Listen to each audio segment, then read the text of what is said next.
So now the question is, so where are you in relationship to this possibility? Where are you in relationship to that which is available at all times? Because that's really the focal point. That's really the emphasis in this particular form of teaching, is the idea that this realization is available at all times. And so while it is the case that you begin this journey, you begin this process with a condition in which you know yourself to be a body, and you know yourself to be a person, a personality. You know, what you've been exposed to here, what you've been learning about and practicing here, is that this is the source of suffering, that this is not reality, this is not the way things actually are, and that's the reason that people suffer. And so you've been exposed to that information, and I'm assuming that if you've been exposed to that information, that you then have noticed your own suffering.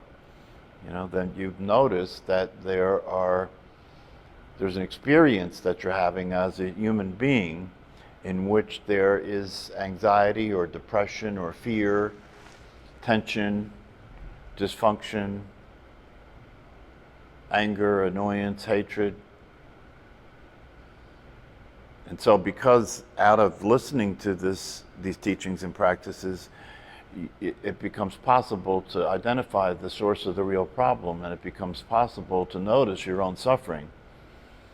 Then the question becomes, okay, so now what? So now what? Because one thing that becomes evident over time, if you are a sincere student of these teachings and practices, is over time it starts to become evident that the fact that you know about this, the fact that you have this information, in and of itself is not going to make any difference.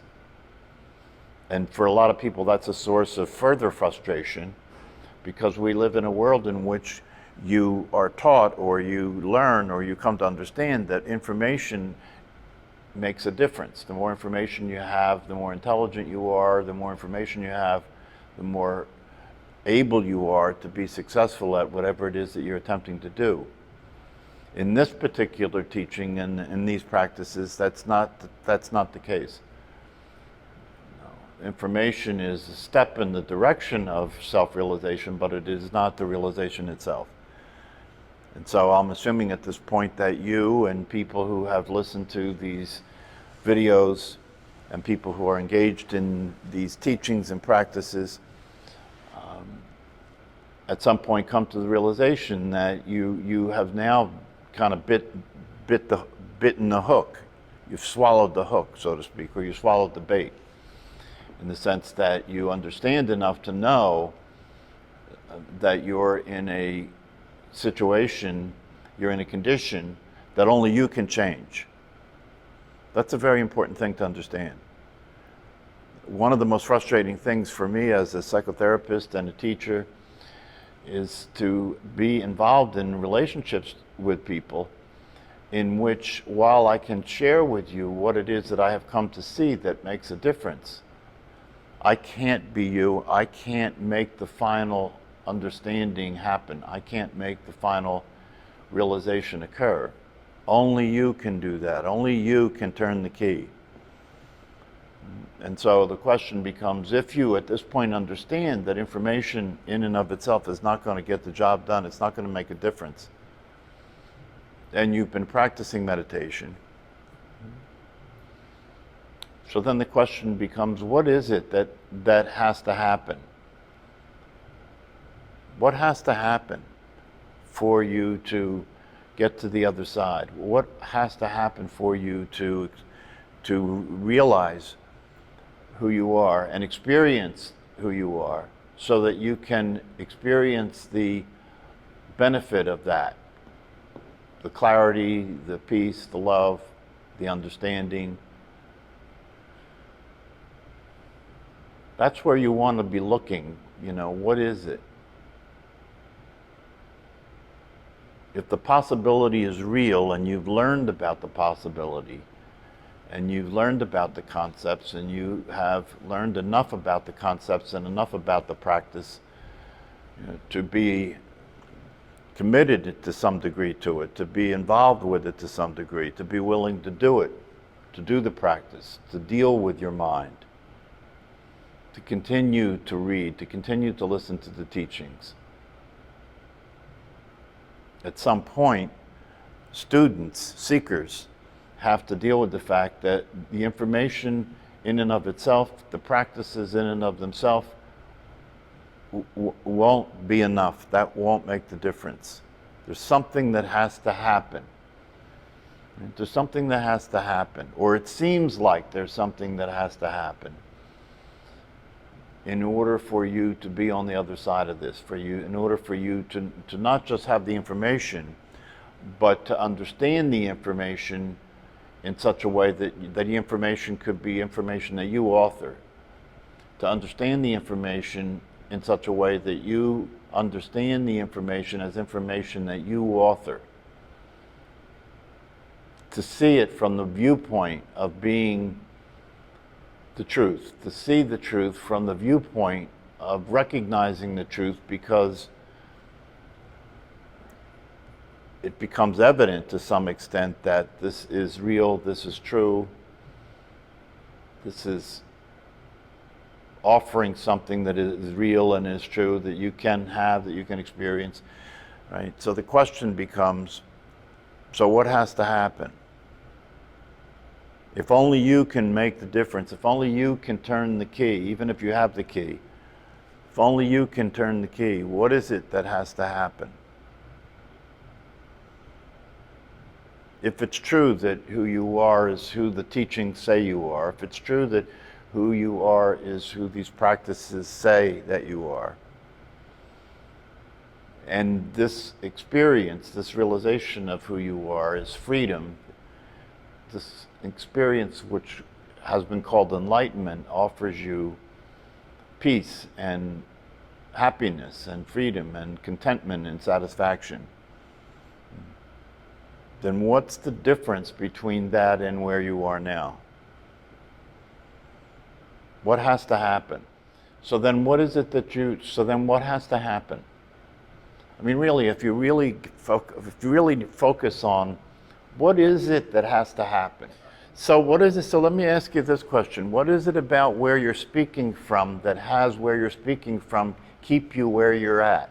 So what it is that I'm hearing and seeing when I listen to you speak about it, right, is that when you speak about it, and this is, and I want to be clear with you when I say this, I'm not saying this like you're missing the point or you're doing something wrong or you're failing or whatever the case may be. No, I'm not saying that. I'm simply pointing out that there's something that goes on, something that has its own life, or better said, something that has your life, something that is using your life to live, something is using your life to exist.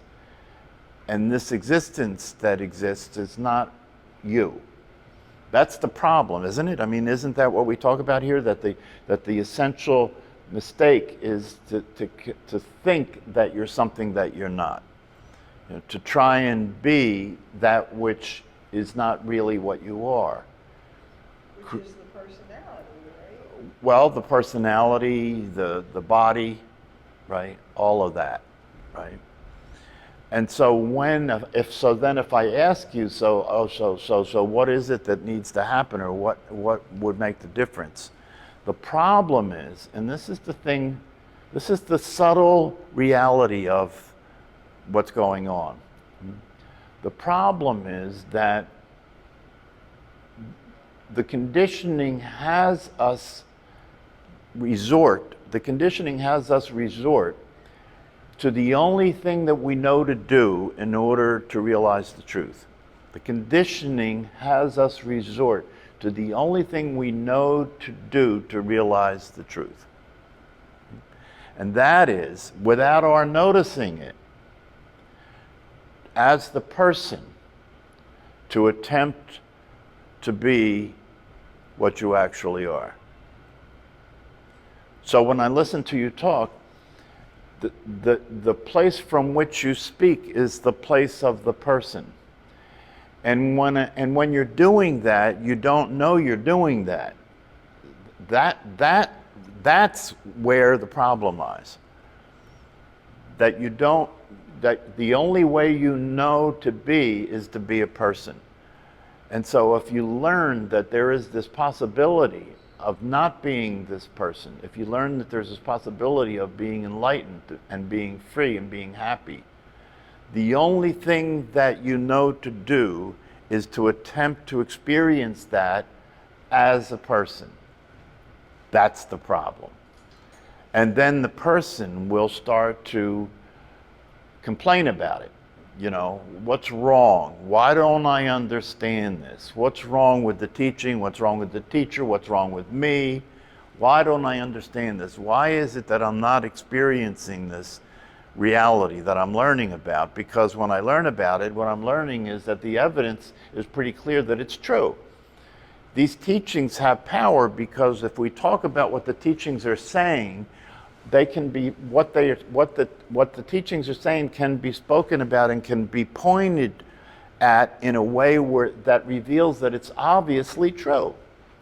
This is what we talk. This is what we talk about when I say that you can't argue with the truth. The reason you can't argue with the truth is because the truth is what the evidence is. The evidence speaks for the truth. The way it is speaks for the way it is. What you believe or what you think about it doesn't matter anymore when it comes right down to what's apparent, what's self-revealed, what's self-evident, like your awareness itself is self-evident. That doesn't have to be believed in. That doesn't have to be practiced. It's just the case. Well, the only way, see, when you get into these things, you have to really slow down and start to examine closely what you're saying, because you have to understand the ego has a position in all this, right? The ego has a position in all this. And so if you say that it's a raw deal, you know, that being human is a raw deal, it's an unfair situation, right?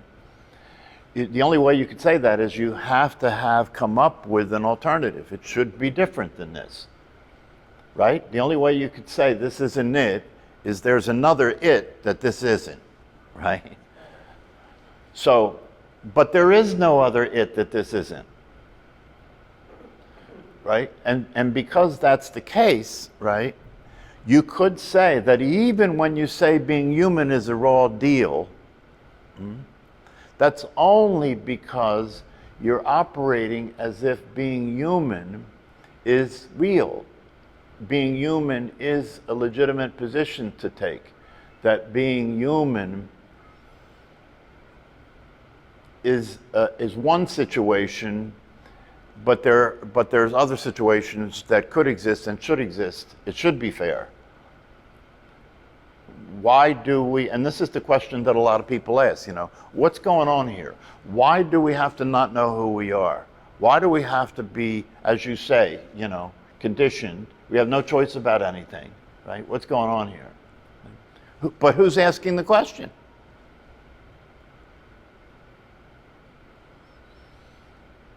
Don't forget, the source of the problem is the misunderstanding about who you are, right? Therefore, to ask you who's asking the question is the right question.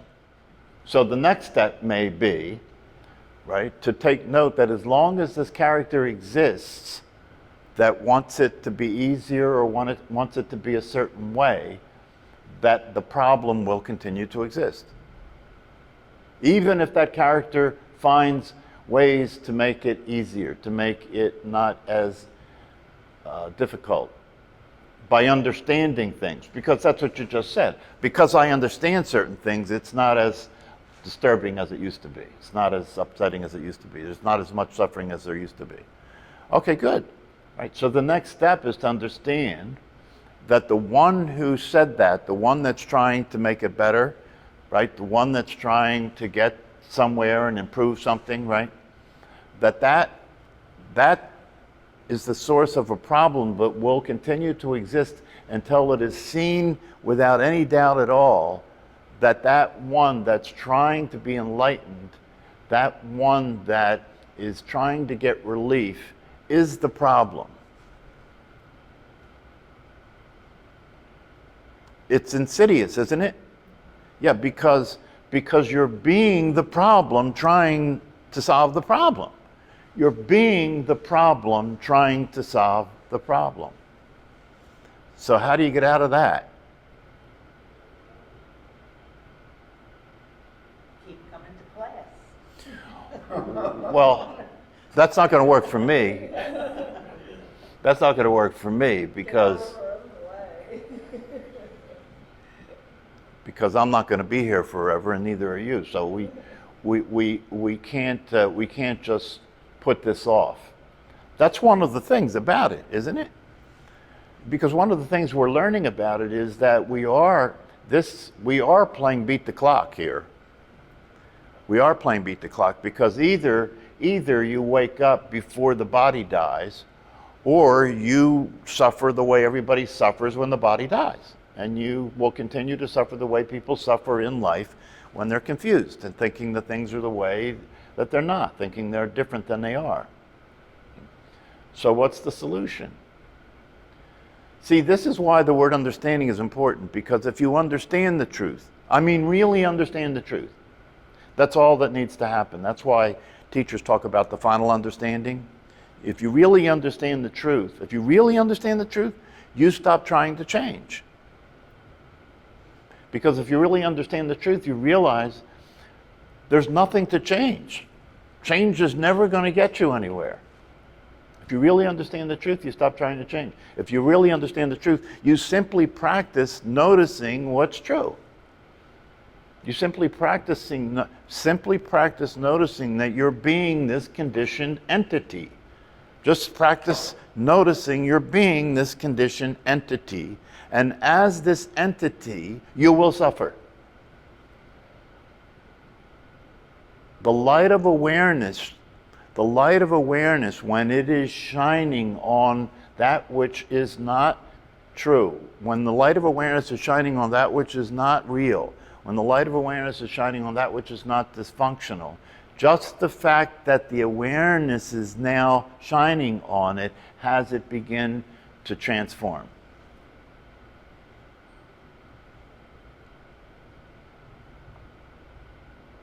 When the lights go on, you see things as they are, right? So the idea is that, okay, if what I mean by the lights goes on means that you as awareness see things as they are, you as awareness know what you're not, you as awareness, right, see things as they are, then that's the only thing you have to do is keep that light lit. That's all you have to do. Or as Ramesh Balsekar says, maintain your connection to the source. What does that mean, maintain connection to the source? It means to know that who you think you are is not the source. But if you know, see, if you're aware that who you're being is not real, if you're aware that who you're being is not real, as you're being that, if you're aware that who you're being is not real, as you're being that, you're connected to the source. Because that's what connected to the source means. But where does this non-duality stuff come in? I mean, now you got a source and you got me. That's duality. Mm-hmm. Now it appears that there's a source and a me. Right? But what we're saying here is when an appearance is seen to be an appearance, it's being seen from that which is not an appearance. Say that again. When an appearance is seen as an appearance, it is being seen from that which is not an appearance. That which is real cannot be threatened. And when that which is not real is seen from that which is real, the threat disappears. Do you get this? When that which is real sees that which is not real and knows it is not that, the fear disappears. It has to disappear because now you're experiencing reality.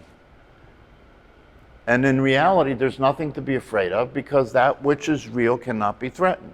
And in reality, there's nothing to be afraid of because that which is not real simply doesn't exist. So how can it be threatened? This is the understanding, you see. This is the understanding. But you have to be awake and aware of that understanding consistently as you operate in the world, so that while you're being what you're not, you know you are. Does that make sense? When you're out asking for candy on Halloween, you're not confused about the fact that you're not the character you're playing. You're not confused about it. That's what makes Halloween work, right? Same thing here. If you're not confused about who you are, then the character you're playing no longer has the ability to create suffering.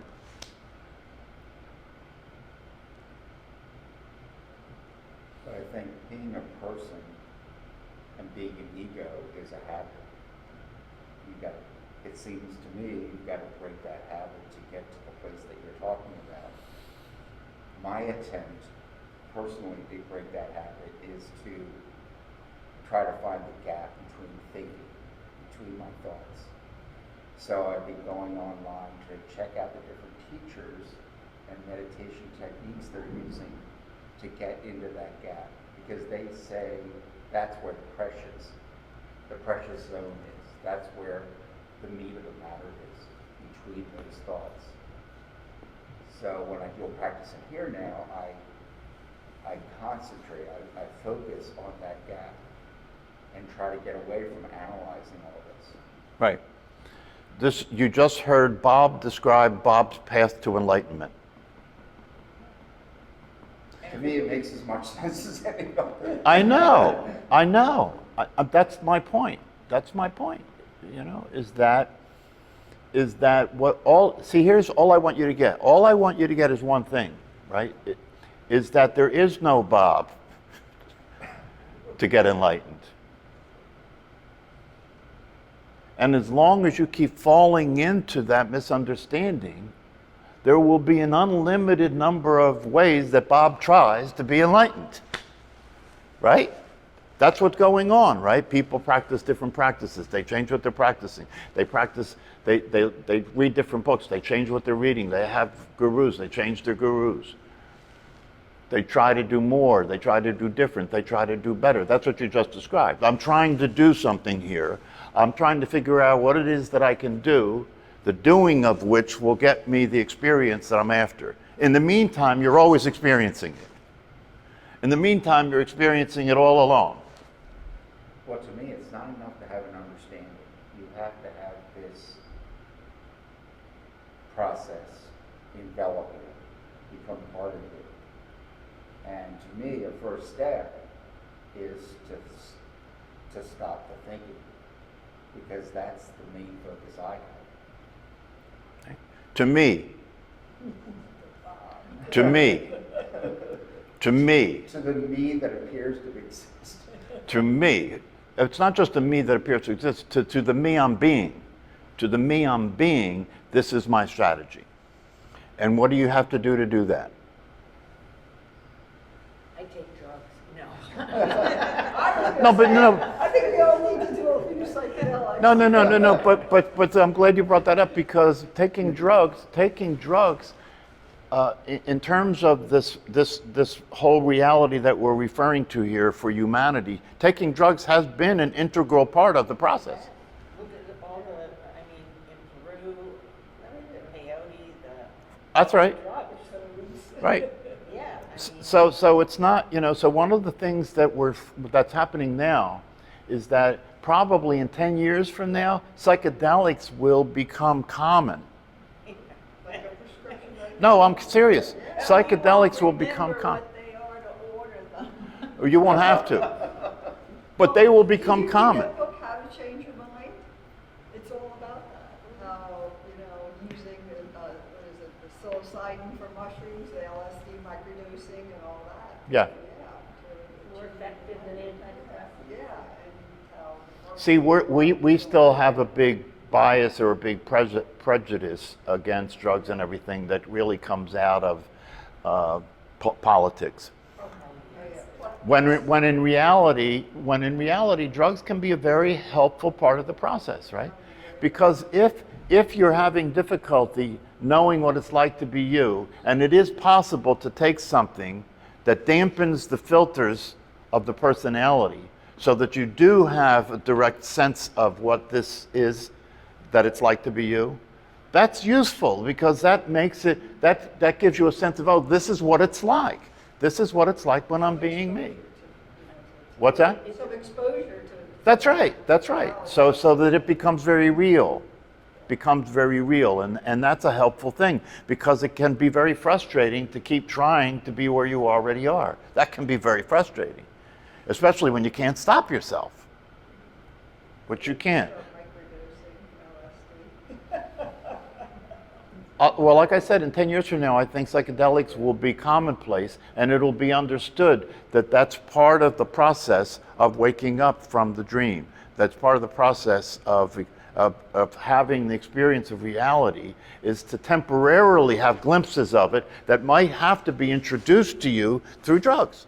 And so I think that that's just something that is just starting to get talked about now in terms of the government starting to realize the time has come when you have to stop making drugs bad and wrong.